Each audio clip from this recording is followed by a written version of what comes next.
Hello, welcome to Alpha Bunga Bunga, the global politics podcast at the end of history. Alpha Bunga Bunga is Philip Cunliffe and George Hoare, both based in the UK, and myself, Alex Hohuli, in São Paulo, Brazil. So in this episode, we're discussing culturally conservative critics of capitalism. Now, I'm going to say a few words before we go to the interview to unpack this phrase and lay out a few key features of this debate. So, as we know, capitalism's advance has led to the commodification of ever greater areas of social life. Under neoliberalism, fragmentary tendencies have accelerated. So you've got the breaking up of civic institutions, of communities, and of families. It all leaves an increasingly atomized society. At the same time, especially since the 1960s, the left's pushed in more or less the same direction. It sought to break up traditional arrangements, advancing a social liberalism that sought to liberate people from religion, from the nation, traditional gender roles, and so on. You'll have noticed, though, in recent years that this tendency has become more extreme, even questioning the very categories through which we understand the world, such as in the fraught debate over transgenderism, or adopting increasingly essentialist notions of race, such as in the debates over white privilege. This goes by various names. You could see it as cultural liberalism, set against an older social liberalism. Others call it radical liberalism, or hyperliberalism, or even woke neoliberalism. Now, though, some changes are also happening on the right. That old Reaganite alliance of social conservatives on the one hand and economic liberals or neoliberals on the other hand is breaking up. A culturally conservative wing is becoming much more forthright in its criticisms of the market, and it criticizes the market for the way that it corrodes social bonds. These so-called national conservatives or post-liberals invert the old libertarian dictum. So instead of socially liberal, fiscally conservative, now you get socially conservative, fiscally liberal. By the way, liberal here in the sense of wanting a greater role for the state in the economy. On the left, there have been critics who've raised the alarm about the sort of damages wrought by the combined effects of the market on the one hand and cultural liberalism on the other. People like Christopher Lasch or Daniel Bell, both of whom get discussed in this episode. But for the most part, their warnings went unheeded. Now, though, we may be seeing some strands on the left that increasingly see themselves as culturally conservative, in quotation marks. So I guess you could see the left as being split between a dominant wing, which wants to be moral educators to the masses. Don't be transphobic, try polyamory, and so on. And just maybe a more workerist tendency, who are adopting what they see as the cultural conservatism of the masses. All in all, it's a pretty confusing picture though. But there are some serious realignments underway that we need to try to understand. I should note that the interview and discussion you're about to hear with Khachiyan was recorded back on the 12th of April. But if anything, the global protests in response to the police killing of George Floyd only highlight the tensions and the contradictions that were discussed in this episode. Just before we go to the interview, there's a list of readings in the show notes that may be helpful, not least because we make reference to many of them in the episode. These are all either about culturally conservative critics of capitalism or are examples of them. Alright, here's the interview. Today we have a guest, Khachiyan. Most of you will probably know her. She's a podcaster, self-described podcaster with a bit of embarrassment when she said that, but we have to get over that. And a writer, you'll know her from Twitter as well, and Red Scare podcast, of course. Hi, Anna. Hi, fellow podcasters. Thanks for having me. It's great to have you. Today we are talking about critiques of woke neoliberalism, I guess. So to get this started, you like to kind of, in both in Red Scare and the things that you tweet and the things that you write, Anna, explore the political and cultural contradictions of contemporary liberalism. What in that sort of critique that you're developing there, what do you think is the kind of starting point for you? Is there like cultural or political crisis for you that's the most urgent one to investigate? Well, I think a lot of my critics have correctly identified me as a person who's not particularly politically involved or informed. I think I come to politics kind of like Bret Easton Ellis is one of my intellectual heroes, who sees it as a kind of affective or aesthetic theater. I mean, like Roger Stone famously said that politics was show business for ugly people.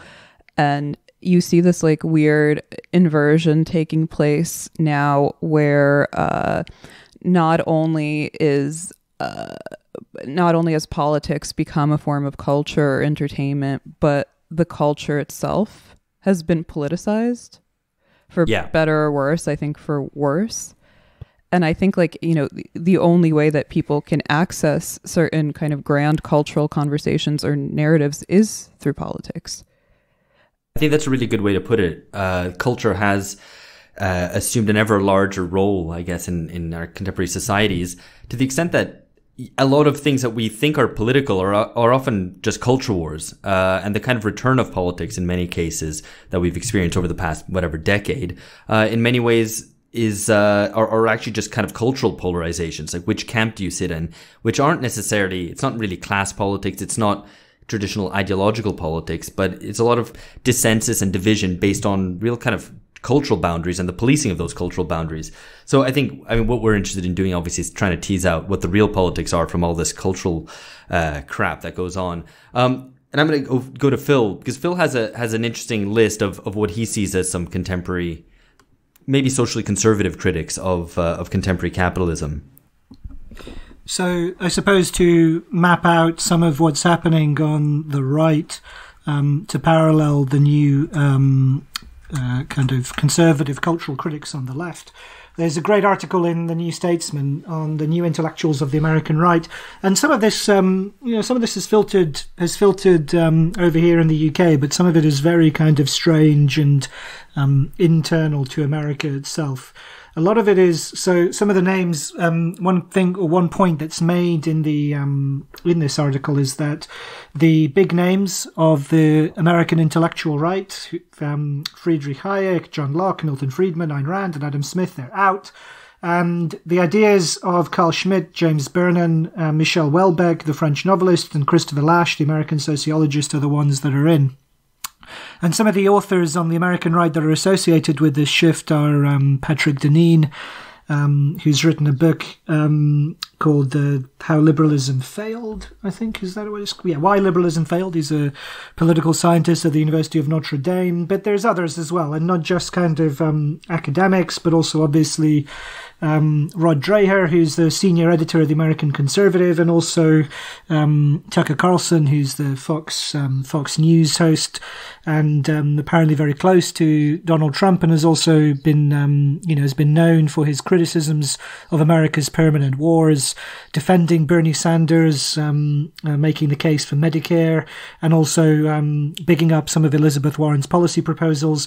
So very much a kind of time of flux, and so just interesting, I suppose, to kind of draw attention to the fact that the right is also, the political right is also reconfiguring itself, with showing more social conservatism, more cultural conservatism, and also more skepticism towards the market, precisely on the grounds that it's kind of corrosive of community and nationhood, and that these are values that the right needs to return to.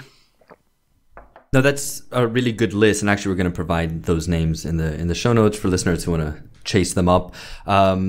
But yeah, it's not just on the right where you have people who would traditionally, you'd assume as conservatives would be pro-free market, are now becoming critics of the market, as well as critics of kind of cultural, like radical liberalism or whatever kind of cultural aspects in liberalism. But you also get this on the left, right? And Phil, I don't know if you want to elaborate a little bit more, but you're getting certain critics on the left who are rejecting a lot of cultural liberalism. Are we talking about Angela Nagel? We are indeed, yeah. Okay. And friend of the podcast, Angela. Friend of the podcast, absolutely. And she, in some ways, I mean, she's pioneered. She pioneered ideas which I think are gradually kind of,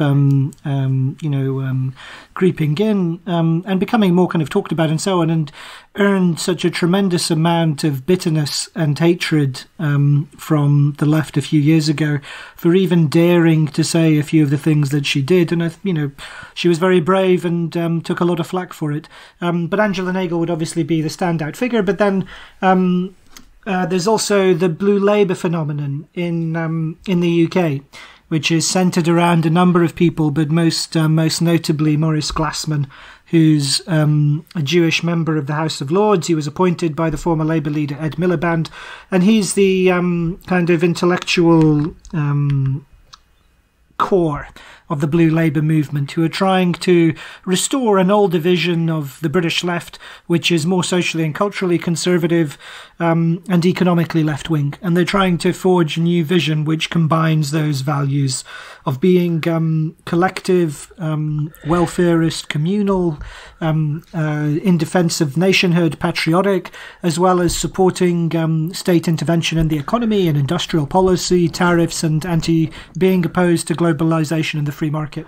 So I'd say in the British context, and you mentioned Blue Labour there, Phil, and Anna, it'd be interesting to hear your take on I guess this question that we started with, which is where does the impulse for this critique come from?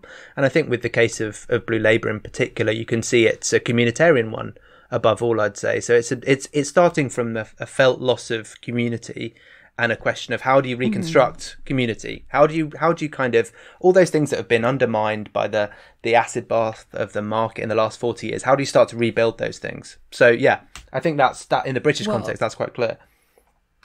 So I am pretty unfamiliar with the British context, but I can imagine there are some pretty obvious parallels. I'm really glad you guys brought up the New Statesman piece. You kind of took the wind out of my wings because I was going to bring it up. I have the paragraph right here.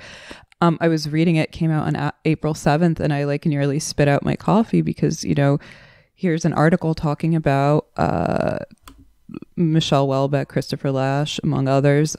Those are my reference points that I've encountered, again, in the work of people like Angela Nagel, Ross Doubt that. I never know how to pronounce his name, but we had him on the show. Either. I think we were hoping you were going to tell us how to pronounce his name. If it's Doubt that would be too. That's what I said. That's too perfect. But in the piece, they attribute a lot of this stuff to the rise and influence of the Tradcaths, and there's a little bit on there about Julius Krein, who's the editor of American Affairs, with whom I've had a few conversations about Welbeck and Lasch, and he talks about how the real class war is not between the working class and the elites, but between the managers and the billionaires, which, as I understand it, was also kind of Piketty's line. But it's also a very Laschian point that he makes in Revolt of the Elites. The meritocracy is so insidious and hard to displace because these are people who believe that their intelligence alone, and not, say, an ancestral birthright or a trust fund, is what explains their kind of ascendancy, superiority. And these are people who, according to Lasch, retain all of the vices of the aristocracy with none of the virtues, and people who see themselves, for example, as global citizens, but who have no use for concepts like community or obligation or anything of that sort. And they feel kind of entitled to the cultural and economic spoils of the world, of the global economy, but they're uninclined to invest in anything. Except for their own kind of local, I think he mentions like private schools, local organizations.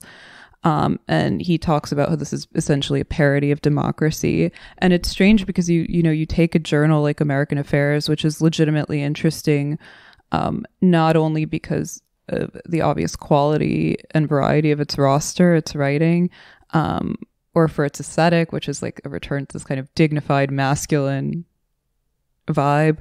But most of all, because it has a strange position. American Affairs is not exactly a leftist journal in the way that like Jacobin or Current Affairs are, but it's not a right-wing journal either.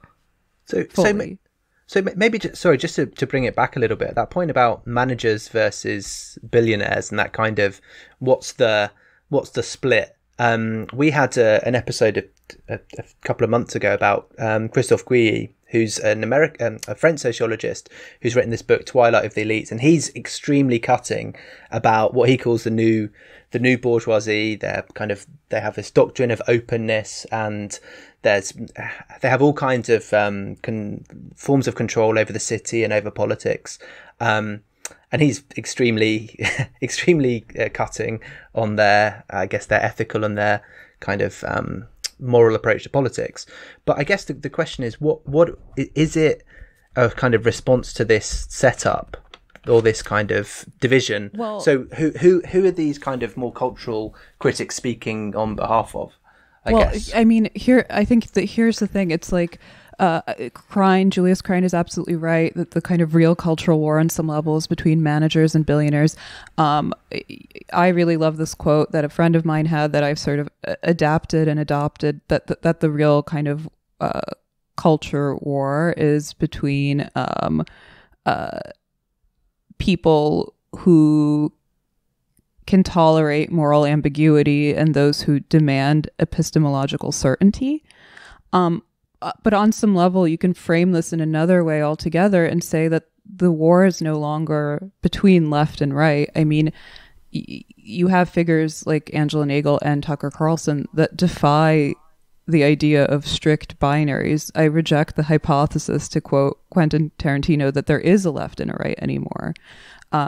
So I think what we're talking about, the real war, is between institutional and extra institutional players. Yeah, which would be the kind of populist conception, right? Of Right. kind of insiders versus outsiders. I mean, I joked, I think there's a different, another kind of cultural axis, which is, I mean, I kind of tweeted this jokingly the other day, but I kind of mean it, that politics today is a struggle between, on the one hand, the professional managerial class and the petite bourgeoisie on the other.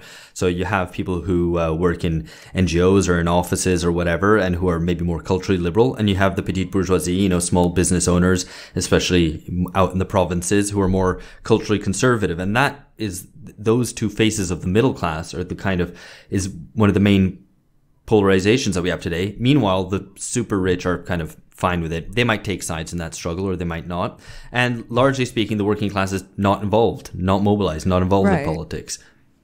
So not to be crude, but is then that the reason why some of these debates take a cultural form, because essentially the objective material interests of those two groups are not that different. Yeah, they're not that disparate. Yeah. So instead there are arguments on questions of taste, questions of ethics, and maybe that's why some of the debates get so nasty so quickly, because the relatively small differences being argued over.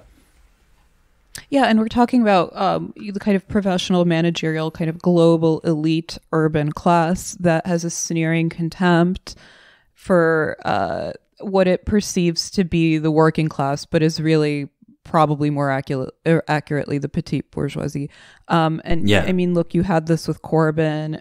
The kind of traditional causes of the left and the right have essentially flipped. And I think in the UK, what you saw was Labour had somehow done this total about face and become the party of the educated urban elites, which was kind of understandably alienating to the rural and working classes. And, you know, you have this very difficult predicament where I think, you know, I've said this before and gotten much flack for it. I believe I said it in a Spiked interview that was quite poorly received. But I think that the PMC element of society is in denial about its real kind of feelings, its deep-seated disgust and contempt for people, for the bourgeoisie of the provinces and the working class. I think you can definitely, you can see that in some of in the British context, it's particularly clear. But I guess if that's some of the landscape in general, what do we think are some of the more, I guess, interesting points that are made or lines of critique that are developed? I mean, we mentioned some of these thinkers, and I would be surprised if we were prepared to endorse everything that all of them had said. But that's what strikes me, is that so much of it seems to be a Lasch revival, rather than having a kind of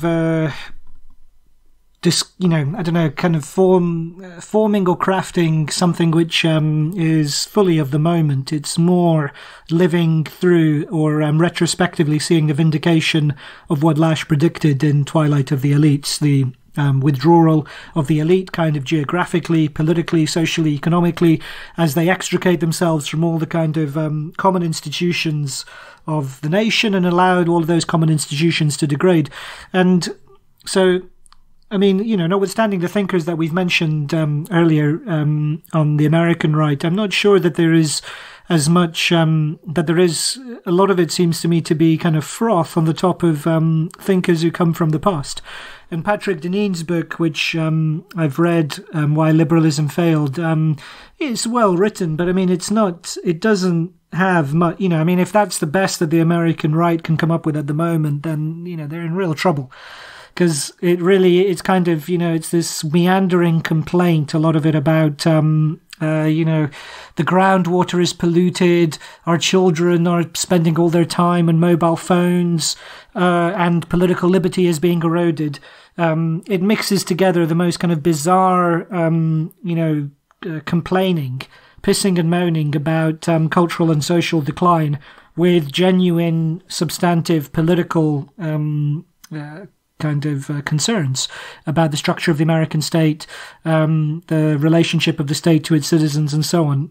And so, anyway, I mean, it's only to say that I think a lot of what's happening seems to me to be a Lasch revival, rather than something which is substantive and really belongs to us, and can really this generation of thinkers and commentators can claim.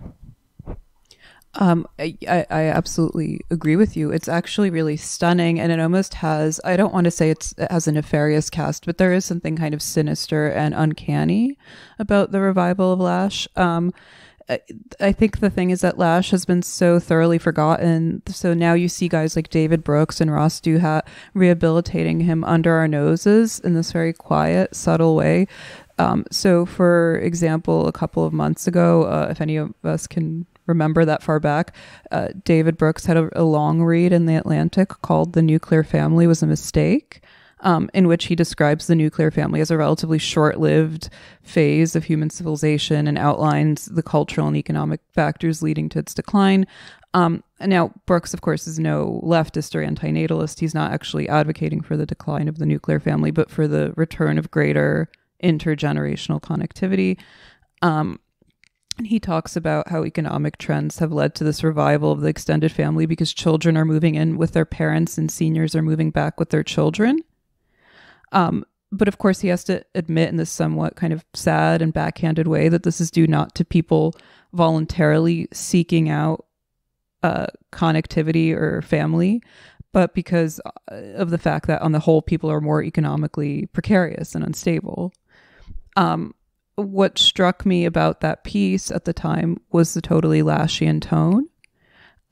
He literally says in the beginning, he uses the phrase "a moral haven in a heartless world." Wow, there you go. I guess, that's a Lasch book. So I guess the question is, Absolutely, what actually do we mean by Laschian? Are we just talking about the culture of narcissism here? Is it a general kind of moral critique?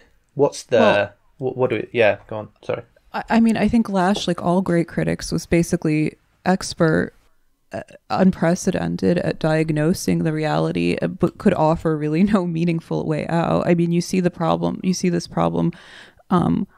With social critics left and right. I mean, we talked briefly about my interview with Steve Bannon. Steve Bannon suffers in some sense from the same problem. He's fantastic at diagnosing the problems that are kind of that which ails our society, but I don't think that he has a particularly appealing or productive way out of it. I guess that's what precisely makes them conservative, right? That they can only testify to a sense of loss, very real loss, I would say, but that it's not really a productive critique in the sense of actually providing a way out or identifying an agent or an idea or a path to actually resolving this sort of alienation, right? Because it's an alienation, it's a loss of communal bonds or intergenerational living or whatever else it might be, right? Right. So, but, on the whole, the kind of socially conservative, at the very least, if not politically conservative critique is on some level more redeeming than the leftist critique, which is, delusional about itself and about the state of the world. I mean, you have these kind of like, now I think these culture wars are pretty much defunct, but we have a puff piece every 6 months about polyamory, right? That pisses off the one half of the population and galvanizes the other half. We had that brief blip about antinatalism and how maybe you shouldn't have kids because you are not entitled and you should be saving the environment and whatever. And all of these, Lasch, there's a great quote from The Culture of Narcissism. If you don't mind, I'll quote it. It's like my favorite Lasch quote of all time that I think really kind of inspires my thinking. He talks about how many radicals still direct their indignation against the authoritarian family, repressive sexual morality, literary censorship, the work ethic, and other foundations of bourgeois order that have been weakened or destroyed by capitalism itself. This is from 1979. I think he perfectly describes the modern left, which is mired in these nostalgic, culturally liberationist battles that have already been settled by the encroachment of neoliberalism itself. Yeah. It's even worse, I'd say. I mean, I think so much of what's strange about the contemporary left is that in many ways they're the last readout of all of these conservative forms because they have to keep on recreating them in order to have something to rail against. And so the things that they supposedly seek to overthrow, which, have been were dissolved away a long time ago, they end up being inadvertently end up being their fiercest defenders because they keep on recreating them in order to take them down. So they're kind of this imaginative recreation of these kind of oppressive institutions that don't actually exist at all, like patriarchy, being the most kind of obvious one. Sorry, go ahead. I was just going to make a bit of a sideways point about, I think, the danger of a certain sort of social conservatism, which isn't as direct as what we're talking about here, but is a bit more vicarious. And basically what I mean by that is that you can have a defense of a kind of family unit or of something which is in the more or less recent past that you're trying to destroy, and you need to reconstruct it to destroy it. But I think there's almost a bigger danger that you have a sort of social conservatism driven by essentially an environmentalist impulse, which is saying, okay, there are all these things that people want to do, there are all these freedoms which people want to live out, and in fact, the real danger is that if you were to do all of these things, there would be a much greater problem than the destruction of these forms, but rather the destruction of the society in general. So I think there's a kind of a danger of another sort of social conservatism, which we haven't really talked about, which is brought in kind of by the back door around saying, okay, what are the real dangers around people, I guess, doing whatever they would like to do? I'm not sure I see what your point. I mean, this is like Peter Thiel's point, kind of his 0 to 1 point, that there's, horizontal growth, which basically replicates the existing globalist model and expands it to not developed countries, and then yields a kind of almost neo-Malthusian outcome. And then there's the vertical model of growth, where we go from 0 to 1. We create a new technology that is truly kind of innovative and it represents a positive monopoly and allows us to kind of grow exponentially without overburdening our existing resources. I'm not entirely convinced, but I mean, he does make this point, and a lot of people around kind of in that milieu, the stagnationist milieu, have also made this point.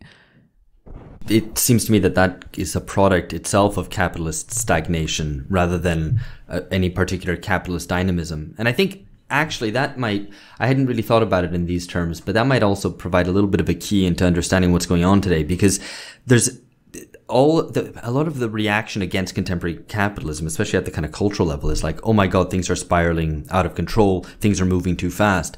And it's weird because capitalism isn't growing very fast. It's pretty stagnant. There isn't a whole lot of technological innovation other than things to keep you busy on your phone. Right. So actually when people are kind of do this sort of degrowth sort of stuff, like we got to slow down, we got to do less, we got to, kind of hunker down, small is beautiful, all this kind of thing, are actually extending capitalism's existing stagnant tendencies rather than reacting against this capitalism which is going too fast, or rather the way in which it's going too fast is in very specific areas. It's really about communications technology and nothing else. Yeah, we're talking about information and consumer technology. Even technology itself. I mean, there's this myth of like innovation, disruption, progress, right? This like very liberal myth of progress that at the very least, the technology sector is growing, and it's not. I mean, Duha says this very eloquently in his book that actually technological advance has not been able to solve any big human problems like how to cure cancer or how to get off the planet, right? It's all in the only kind of, he points to like the kind of almost pathetically sublime experience of handling something as miraculous as your iPhone in your hand.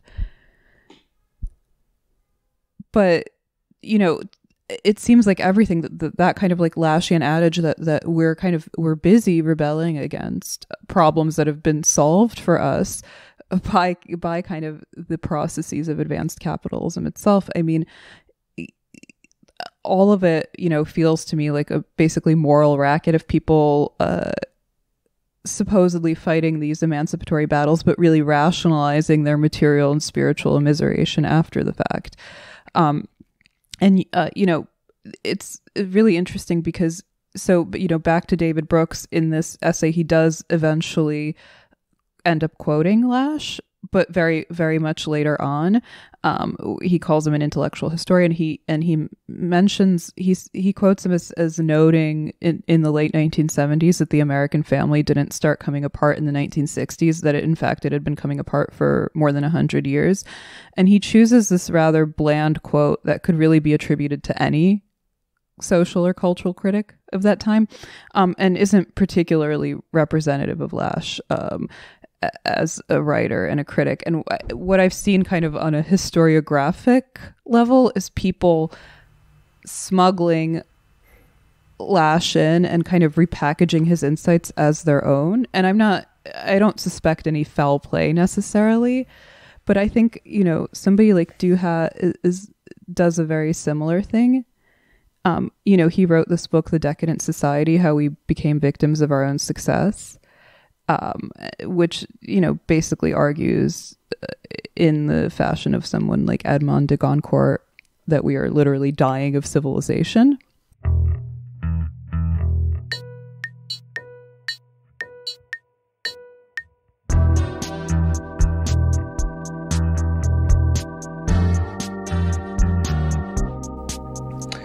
So I guess if one of the key Laschian insights is that we're often addressing or attacking some of these problems that in one sense have already been largely solved, two of the other thinkers that you've mentioned or that you draw on quite often are Camille Paglia and Houellebecq as well, who we mentioned earlier. I guess the question is, what do these two add in their different ways to what's missing in maybe contemporary liberal thought? Because they're a bit, you could say they're a bit spicier than Lasch in some ways. He's a bit more measured, but I don't think Houellebecq's particularly measured in his novels. I think Houellebecq and Paglia probably accomplish in different ways the same thing.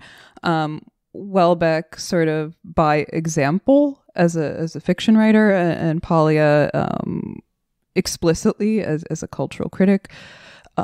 Or cultural historian, which is that I think they're arguing for a very kind of commonsensical approach to cultural and social critique. And they're basically saying, I think in a nutshell, like, look, liberalism fails on the level of culture because it has tried to it's not exactly promoting transgression and taboo, it's normalizing it or naturalizing it, which defeats the entire purpose of kind of a transgressive or taboo,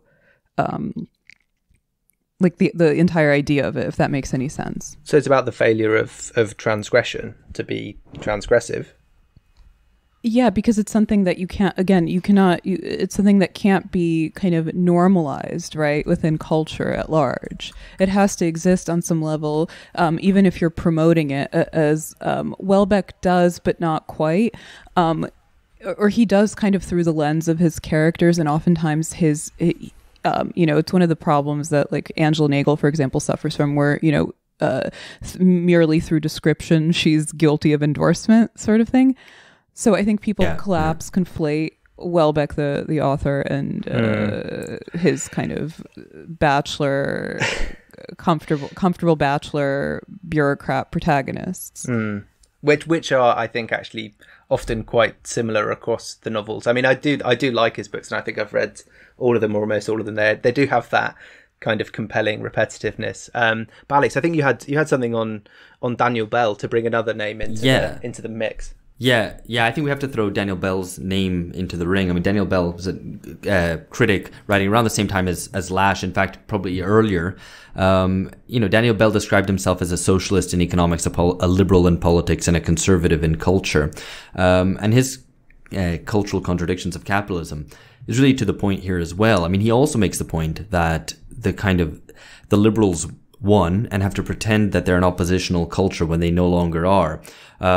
So, I mean, he actually looks at how, and this is writing in 1972, how the sort of avant-garde and those who saw themselves as maybe bohemian critics of the, stiff upper-lipped bourgeoisie, had actually gone beyond just defending their free creative spirit, attacking bourgeois society, but attacking civilization or repressive tolerance or some other agency that curtails freedom. And this sustains an adversary culture. So that's me quoting from him.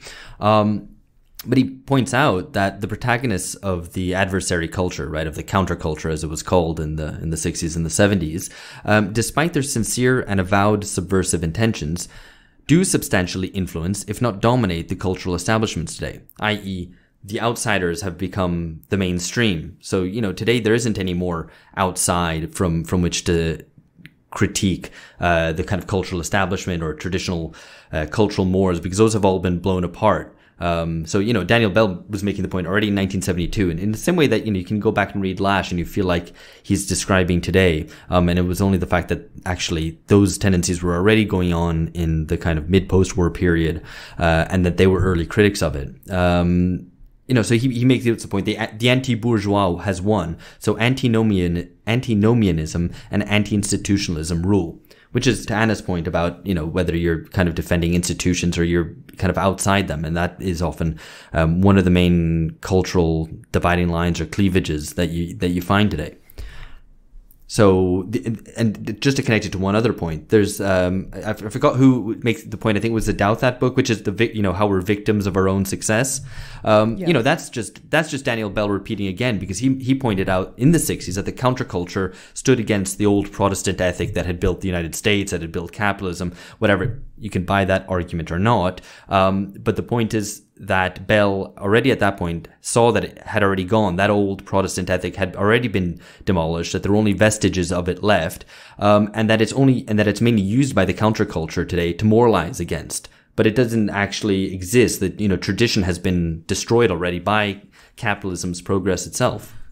So I suppose, it's a question as to if we're agreed that, and it's interesting what you said, Anna, that the way in which, particularly with respect to Brooks, the way in which they smuggle in Lasch on the sly, as it were, or if they do bring him in explicitly, then it's not in fact to in order to draw attention to his greatest insights or his most quotable moments, which they repackage as their own.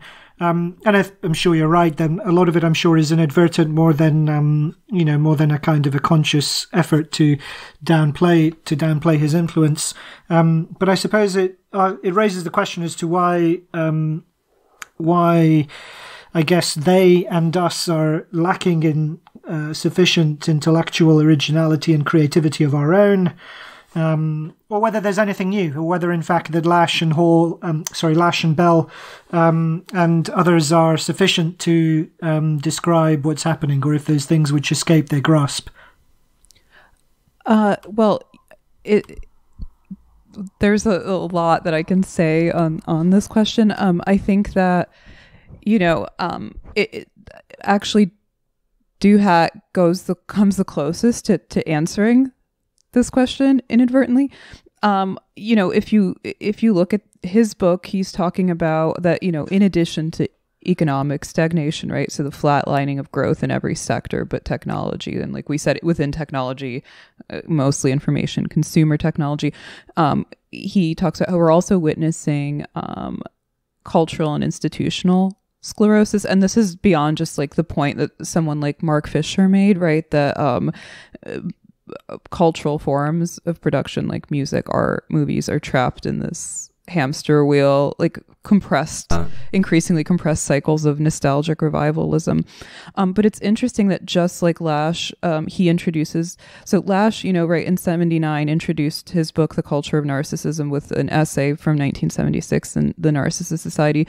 Debuts his book, The Decadent Society, with an essay, The Age of Decadence. And it's almost like a one-to-one correspondence, right? But a little bit inverted.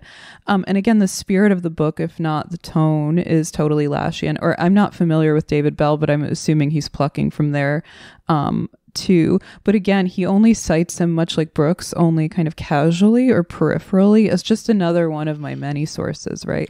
Yeah. And, I have no doubt that I don't think he's, I don't suspect him of anything. I actually find him to be one of the few redeeming kind of institutional columnists around today. But he, I think, in a way, consciously or not, is positioning himself as our generation's Christopher Lasch, because he knows on some level that our memory is short, our collective memory. And I think what he's banking on is that the vast majority of people who are not familiar with Lasch will not make the connection, whereas a small minority of people who are familiar will interpret it as a kind of homage. Which I do, because I always like to say, you judge an artist by their peaks and not their valleys. But he makes a brilliant point that what you have is not just the stagnation of cultural forms like music and movies, but the stagnation of the intellectual discourse itself. So in my mind, that's the cultural historiographic meta-narrative, right? And what's interesting is that Lasch wrote The Narcissist Society in 1976, which is just 3 years after the date Peter Thiel gives for the end of the growth era and the start of the stagnation era, which we know now is roughly coterminous with the spread of neoliberalism as the dominant ideological economic order. But he's predicting, so he's generating kind of a new form of discourse or critique because he's predicting all of this from like a post-war perspective. And it's from a time when growth was still happening and the American dream was maybe like on its last legs, but was still alive and kicking. And since then, there's been virtually no improvement on anything he, or I'm assuming Daniel Bell, has said. Which is why I've always encouraged young people who want to understand their like present day moral fatigue and spiritual malaise to read him. But, I wanted to ask Ross this on our episode and we ran out of time. But, what I want to know is, does he see himself as a symptom of the intellectual kind of meta-narrative stagnation he's talking about? Yeah, good. I mean, I think it's exactly the right question to put to these new cultural commentators. And the other thing as well, I think, is that Lasch drew on Marx and Freud, and he would never have been able to formulate Culture of Narcissism in particular without having Freudian categories and Freudian theory, right? In order to talk about how the psyche, the kind of has been reorganized. Without those concepts, and I don't, I suppose my not worry, but my assumption is, or my thought would be, that people like Ross Duhat and these others, David Brooks and so on, they don't have the same theoretical resources to draw on. So the well doesn't run as deep as it would, and I think that will probably limit what they're able to say, because if they wanted, if they had deeper theoretical resources, they wouldn't be as conservative as they are, I suspect. Yeah, that's well said. I mean, it's like a game of telephone where like the references are bastardized every like half generation or generation. They become like, quotes or like examples, but nobody actually digs that deep. So I think on some level that might answer why there's been no kind of expansion or improvement of the new left critiques of the 60s and 70s. because the kind of people are making kind of revivalist referential arguments. Yeah. So, but not actually reading the source material. Yeah, exactly. Yeah. And I guess that, so the idea, if they are kind of revivalist and they're going back to those old wells and not really even kind of looking at perhaps the theoretical background there, maybe there's a question here about what the political limitations of at least some of these kind of lines of critique are. I guess, so one sort of skeptical question here would be whether somebody who is critical of, I guess, radical liberalism as it's often packaged, the extent to which that critique necessarily leads to a defense of more traditional cultural forms. So, for example, the family. I mean, is there a way to, maybe just to throw that question to you, Anna. I mean, do you think it necessarily follows that from this critique that there's a kind of, that there has to be an endorsement of the things that have been slipping away or that are lost, as we talked about earlier? Sorry, what's the question again? Does there have to be an endorsement of old traditions? I guess I didn't put that all that clearly. I guess the question is, so culturally conservative criticism or kind of social conservatism on the left, I mean, is this necessarily, this critique of radical liberalism, committed to defending the family? You know, if you attack the people who attack the family, are you committed to defending it? That's a good question that I myself, I think can't even begin to answer, on a personal level, right? Like you can, I think I've seen at least a lot of people kind of retrenching and living out these very traditional arrangements, getting married, having children. But of course that falls pitifully, woefully short as a political statement because it merely unlocks another cycle of the same kind of cultural wars. And I think what we're essentially dealing with is like the kind of Nietzschean argument, or at least the way that I interpret it, right? The kind of God is dead argument. God is dead. That doesn't mean that we get carte blanche, to go sucking and fucking and engaging in all sorts of transgressive taboo behaviors. It means that we have to reconstruct a viable, comparable system of values that suits our present needs. But how to do that? I think that's... Sorry, go ahead. No, I mean, I think that's really to the point. And I think you see a lot of examples today of, people who would be otherwise, culturally liberal, who've grown up probably in liberal households with boomer parents who were certainly much more liberal than their parents had been, and who, in fact, end up going searching for limits. I mean, it's like that Simpsons bit where they flash back to Ned Flanders' parents and they're like beatniks and they're going they say to the principal, like, we're all, well, fuck, now I've forgotten the line. What is it? George, like, we've tried nothing and we're all out of ideas. And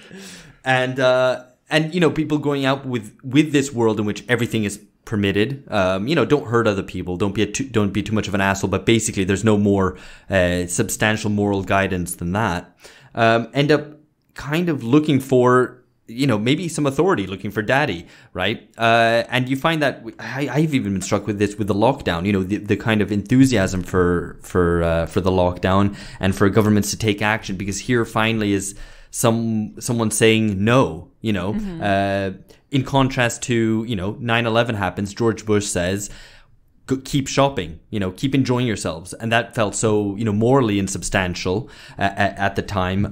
But yet, the president of the US got away with it. And nowadays, I don't know, I think that probably things have gone so far. There's been so much dissolution of old moral boundaries and limitations and rules and whatnot, that people go in search of new ones and end up only finding the old ones, probably. Well, I mean, yeah, and I think, I can, speaking for myself, right, my sister and I are far more socially conservative than our parents, who are these very kind of like hippie beatnik types. I remember my mother explicitly, discouraging me from doing anything that could be seen as like a traditional gesture. She was very explicit, about the fact that we shouldn't aspire to get married, that having kids for us or grandkids for her was not kind of a primary goal. And of course you end up rebelling. I mean, humans are a part of the reason that we don't have like a rejuvenated intellectual discourse is because, we can, let's face it, we're all pretty kind of pitiful and limited creatures. But you do see this kind of yearning. I think I talked on my podcast, Dasha and I talked to Glenn Greenwald about this, and he's a leftist journalist who's spent his whole life kind of reporting on the erosion of civil liberties and, fighting against it. And he said, well, frankly, with the pandemic, I find myself yearning for the state to take a more proactive, more authoritative role. That's fascinating. I think that's actually right. And I think that's the political, in fact, I think that's exactly the political position that's missing is the robust attachment to civil liberties and the willingness to allow the state to take on an authoritative role on the basis of social solidarity. And it's the combination of those two things that should be mutually reinforcing, that's lacking in any political vision and public discourse, I think, as well. Right. And I was going to say something along similar, sorry, just to jump in, but something along similar lines is that this battle that we've been describing being played out between kind of a counterculture rebelling against something that's not there anymore, and the kind of new attempts to refine the family or be more traditional in some ways, both inhabit the private world. They're both kind of consumer decisions, whether you decide to be a radical liberal and have green hair and be polyamorous, or be more traditionalist and have a family and kids and all the rest of it. These are things that both pertain to the private sphere, and it's precisely the lack of any public commitments and the death of the public sphere which is what really marks it, and what makes both feel like such dead ends, right? Whether you take the kind of more conservative or the more radically liberal avenue, both are just consumer decisions rather than having public commitments, attachments to a goal, whether it be communism or merely defending civil liberties or some sort of publicly oriented goals in life. Yeah, I mean, which is why, whether you join a polycule or end up having a nice little nuclear family in your brownstone walk up, it still always feels like cosplaying. It feels like the simulation of a political gesture. Yeah, that's right. And I think, actually, I think Welbeck actually had a very interesting gloss on this. Duhat was actually one of the few people who I thought had a correct and sympathetic analysis of submission, right? Which, if you guys remember, was published on the day of the Charlie Hebdo massacres, not intentionally, and was widely denounced by kind of the liberal mainstream press as Islamophobic because it describes, right, the strategic alliance of the leftist party in France with the Muslim Brotherhood in a bid to outflank Marine Le Pen's nationalist right-wing front. And the result, of course, is that French society, this kind of bastion of cultural protectionism, you could even say chauvinism, becomes radically Islamified practically overnight. And, he said what I was saying, that Welbeck's real enemy isn't Islam, which is what the liberals interpret it as being. It's kind of the moral failure of liberal consensus. As for Islam, I think Welbeck, he's some kind of reactionary, right? I don't know that he's a traditional conservative. He has only a begrudging respect. Yeah. And I think actually Thiel, you could see even talking to me how slim my reference points are, right? I'm desperately trying to graft kind of a holistic theory. And, Thiel has a really wonderful line in The Straussian Problem where he talks about this kind of monumental conflict between the West and Islam, which I think is also kind of in hindsight now. But he talks about how, at the time George Bush was president, and even he is a guy who's a self-styled religious conservative, is not actually religious or conservative. He doesn't really have a dog in the fight. He pays lip service to also these like very liberal mantras, like, we don't have a problem with this religion, which is fundamentally beautiful and giving. We have a problem with those few people who are radical kind of Islamo-fascists. So he's not willing to take the fight, right, to the next level, like this clash of civilizations. It's interesting that Charlie Hebdo, looking back on it, the Charlie Hebdo massacre was actually an important moment for me, and I don't know if it was the same for any of you guys, actually, because... it was, likewise. I'm not sure how much we've actually talked about it on the... No, we haven't, on the pod, but it was a genuinely important moment for me because I was so utterly filled with horror and outrage at the massacre itself, and then I was just, I thought, okay, everyone now will rally around free speech. I thought everyone will defend the idea of free speech and secularism and the right of people to mock religion. And I was astounded to see how little of that happened, particularly among intellectuals and academics on the left in the UK, and more widely, but particularly in Britain. Even among people that I know, I thought they would, even in a kind of limp, kind of liberal way, that they would concede that the jihadists have gone too far this time. Killing people for doing cartoons is, can't be kind of dressed up as defending Palestinian settlements or attacking the American empire. There's no conceivable way in which it can be glossed over, and yet it was. And it's still so for me, it was really an important moment in fully appreciating the decline of the liberal left.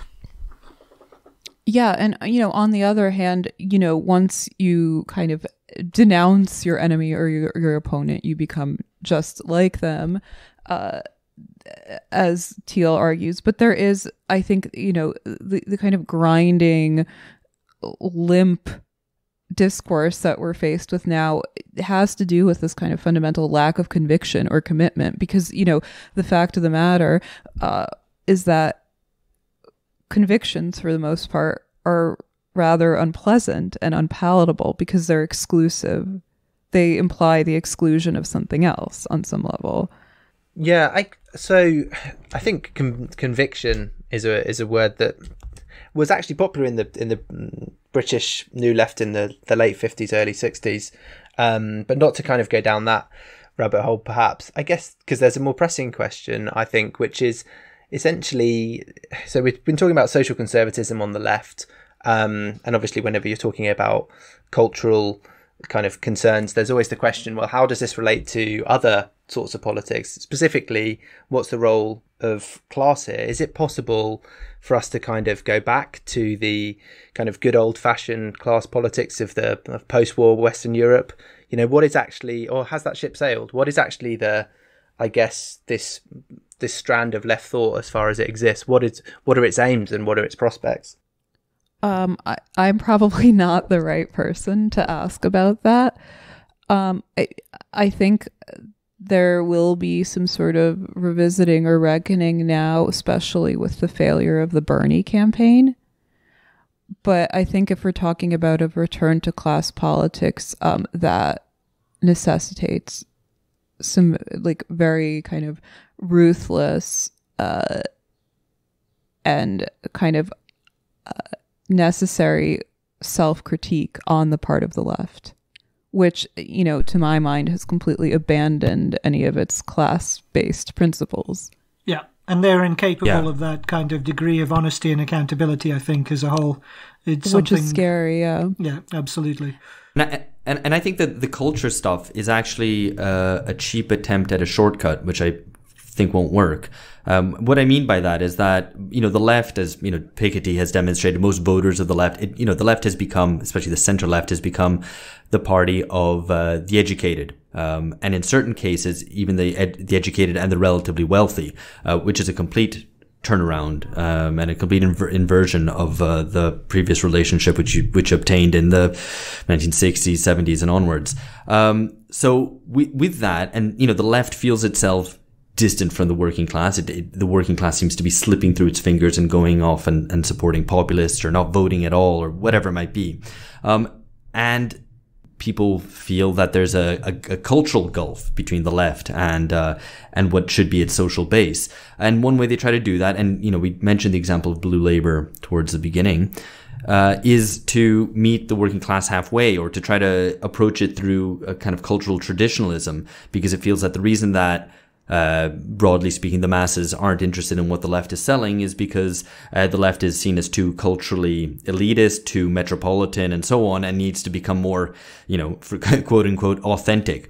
And for me, that seems to be a dead end, because first of all, if that's what is going to appeal to you and you want to play those cultural politics, or rather, if you are going to make voting decisions based on those cultural politics, why not go for the real thing?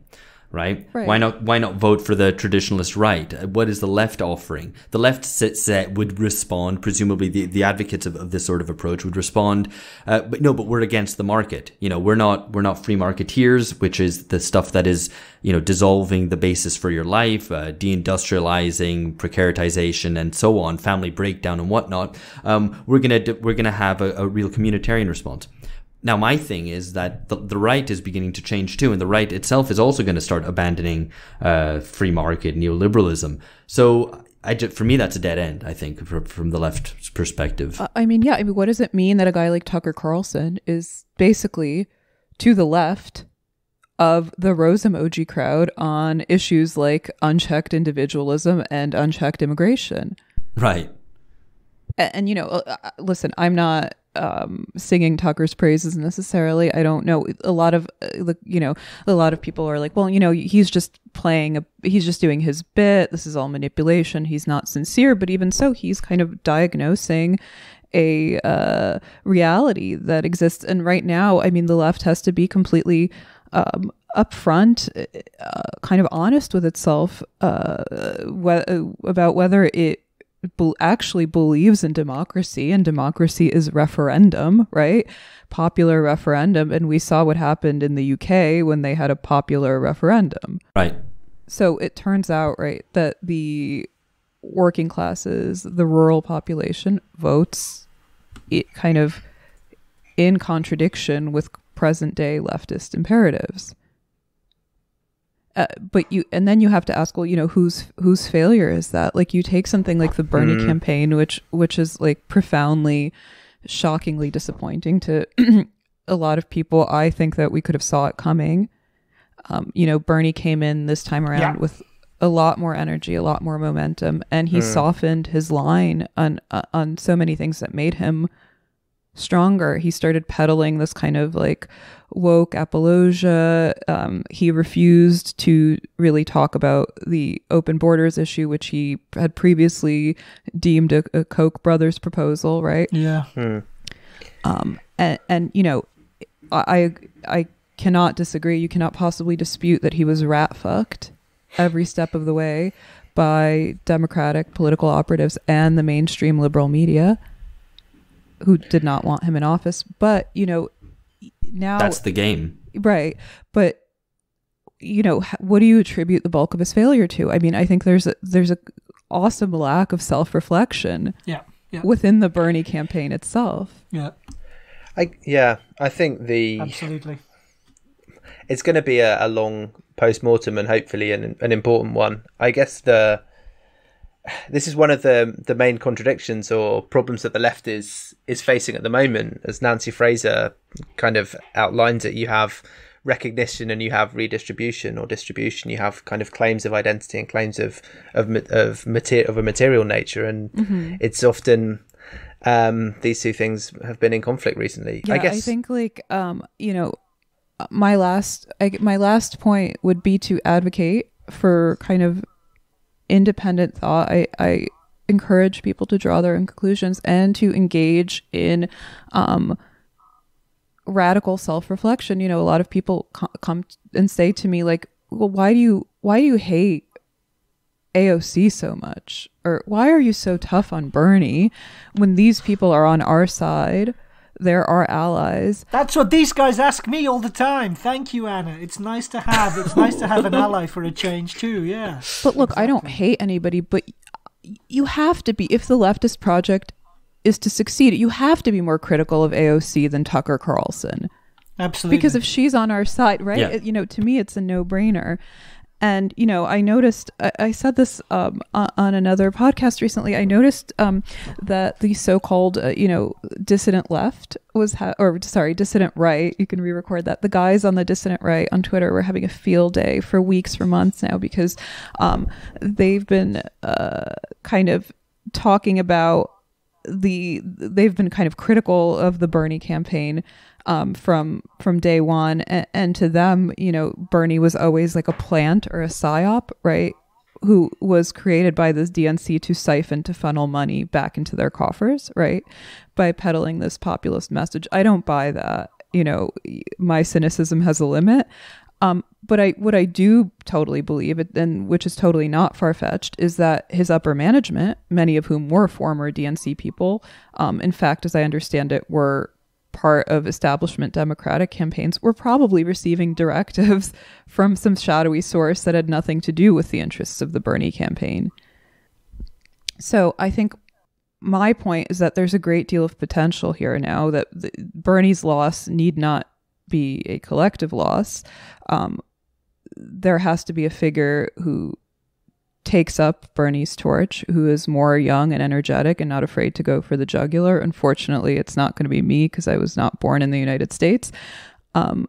But this is a great opportunity, but it demands self-critique and self-reflection, as somebody like Christopher Lasch would have liked and encouraged. Absolutely. And I think that's a great place to leave it. Indeed, that point that kind of any green shoots of the left that we have now are not going to be best served by trying to protect them from any critique, but to the contrary, submitting it to ruthless critique. So maybe we'll leave it there. Thanks, Anna, for joining us on this. Maybe we should do this again. Yeah, thanks for having me. Thank you very much. Anytime. All right, that's all for this episode. If you like what you hear, tell your friends and review the podcast. We're at BungaCast on social media. Coming up for patrons, we have a reading club on the PMC, our regular 3-article series, and responses to criticisms and comments. And free episodes coming out. We have David Edgerton reassessing British history, Krithika Varagur on Saudi Arabia's role in spreading Salafism, and more on the global role of the dollar, the Balkans, and racist policing. Lots of stuff coming up. Thank you for listening. Catch you later. Bye-bye.